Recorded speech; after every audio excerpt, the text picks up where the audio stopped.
조중동에서 윤석열 부부를 비판하는 스탠스를 취하고 있는 것을 여러분 모두가 알고 계실 겁니다. 그런데 최근 중앙일보에서 새로운 기사 내용이 나타났는데 해당 내용 알아보기 전 구독과 좋아요 부탁드립니다. 중앙일보는 한 칼럼을 통해 윤석열 정부의 소통 방식을 지적했습니다. 현재까지 이재명 대표는 민생을 위해 윤석열에게 영수회담을 요청했지만 지금까지 윤석열 정부는 피의자 안 만난다는 듯한 태도로 일관했습니다. 그런데 그런 윤석열이 2024년 1월 3일 대통령실 신년인사회에 이재명 대표를 초청한 것입니다. 그리고 이재명 대표는 이를 승낙했죠. 지금까지 영수회담을 무시하던 윤석열 정부와 약간은 상반된 모습을 보이는 것입니다. 현재 이러한 모습을 본 중앙일보는 윤석열의 신년회에 대하여 조언을 남겼습니다.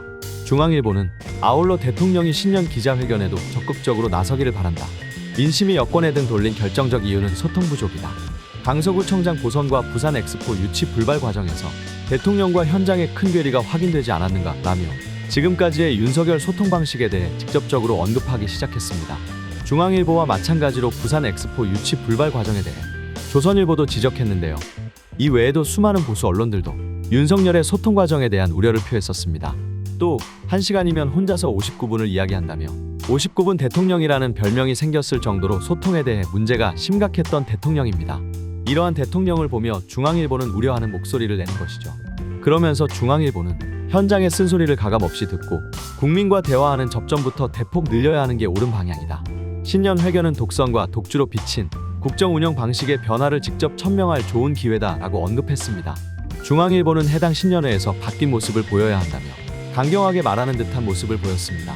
현재 윤석열 대통령이 원활한 소통을 통해 국정 운영을 해야 한다는 것은 사실입니다. 민생을 위해 조금이라도 움직이는 모습을 보여야 한다는 것이죠. 다만 개인적으로 윤석열이 소통에 힘쓰는 모습을 보인다고 해도 그의 지지율은 크게 오르지 않을 것으로 전망합니다. 현재 그의 부정평가 이유의 대다수는 소통이 아닌 경제 그리고 외교인 것이죠. 그가 다시 도어 스태핑을 하며 적극 소통하는 듯한 모습을 보인다고 해도 지지율이 급상승하는 그러한 모습은 기대할 수 없다는 것이죠.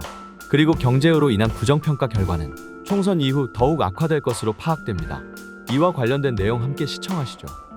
저는 내년 총선 뒤가 상당히 걱정이 되거든요, 오히려. 왜냐하면 지금 윤석열 정부에서 문제 있는 것들을 다 총선 뒤로 밀어놨습니다. 네. 뭐 예를 들면 전기료 같은 것도 총선 끝나면 무조건 오르게 돼 있습니다. 그리고 PF 부동산 건설회사 이거 지금 원래는 몇 개가 넘어가야 정상인데 정부에서 은행권에게 만기 연장해주라고 계속 그럽니다. 만기 연장해주면 안 무너집니까? 건설회사 부도 나고 이러면은 총선에 영향 미칠까봐 만기 연장 계속 미룹니다. 미루면 뭐 대신 누가 갚아줍니까? 아니거든요. 그러면 건설회사가 무너지면 은행권도 안 좋아지는 거잖아요.